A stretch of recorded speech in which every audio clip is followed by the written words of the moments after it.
Yuri Yalada. I wanted to start by doing an acknowledgement of country. I would like to acknowledge the Wurundjeri people of this land in Melbourne, where I have the privilege of living and working, and pay my respects to the elders past, present and future. I wanted to create this video for my family and friends and anyone else who is interested in the work that I'm doing in this very exciting year of Indigenous languages in 2019. So at the beginning of 2019, we relocated interstate. Living in Mossman, Queensland, we made a move down to Melbourne, Victoria, in the eastern suburbs. So we've been here for a few months. Throughout these last few months, I've been traveling back and forth to Queensland because I've been doing some work in a community in outback Queensland called Normanton. And this work has been around language revival, and it's involved doing consultation, so spending time with community, getting to know their story and the desires for keeping their language alive and bringing it back to life. So I've been working with linguists and a narrative practitioner to pull all of these ideas together in order to design an appropriate curriculum to implement into their schools in term 3 of this year. So it's been a really exciting and rewarding journey doing that. In this time, I've also been able to design some resources for the classroom, which has been videos, PowerPoints, games, and the like. And you'll catch it on YouTube. I've started to upload some of these videos to YouTube. One of them is Yuri Yalada, which means hello you mob. The second one is Bunde, which means sit down. Let's sit down together and sing and learn and have fun together. And the third one is Jumanyajil, which means see you later. So in our language, we don't do a final goodbye. We actually say see you later. So in this work for the Year of Indigenous Languages, there's been some really exciting conferences that have been happening.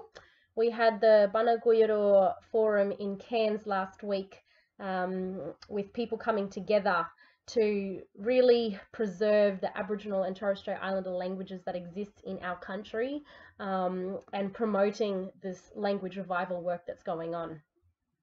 There's another one coming up in July, and this one is in Hobart, Tasmania, the AFM-LTA Indigenous Languages Conference.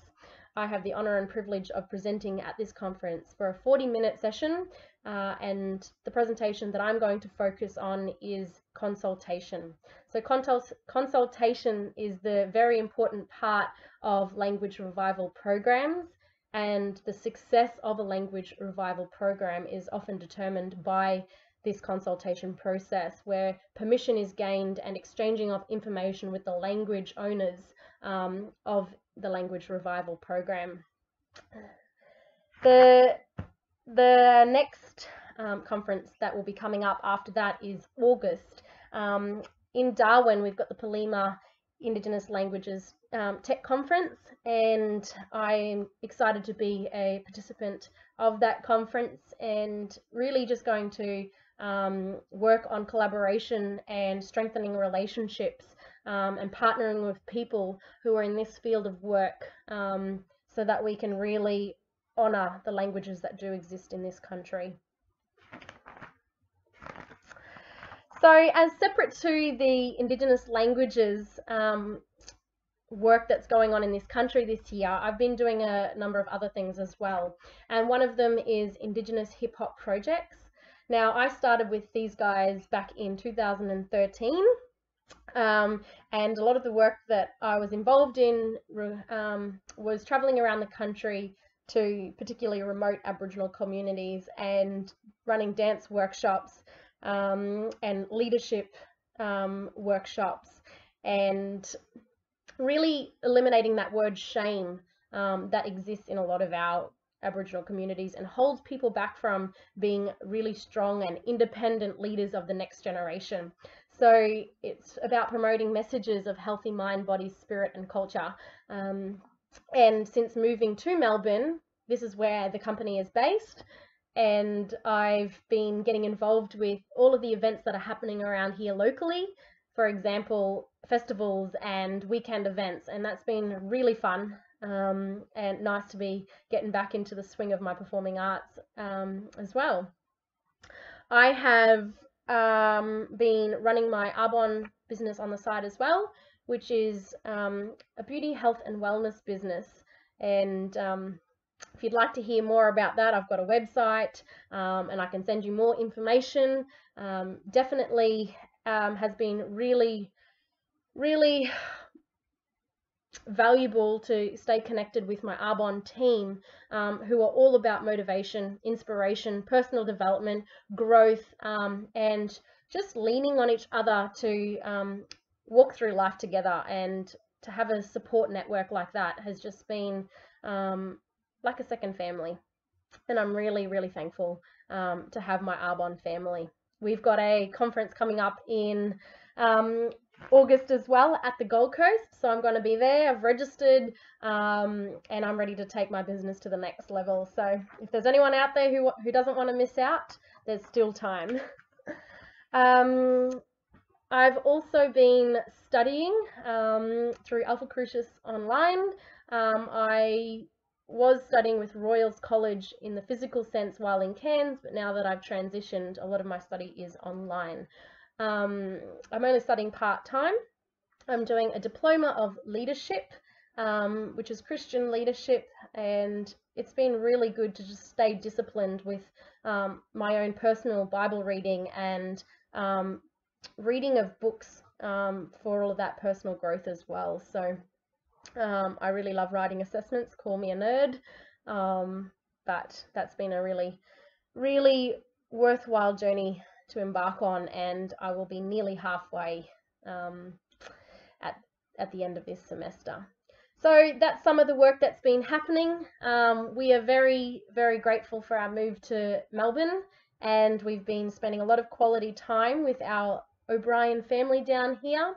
Jara is doing daycare 2 days a week, and we are having as much adventure as we can while we're down here, from exploring op shops. I've also created a new Insta, which is called OpShopaholic, hashtag nonstop opshop. So check it out, follow, share, and check out all the finds that I've been coming across and places that I go and explore.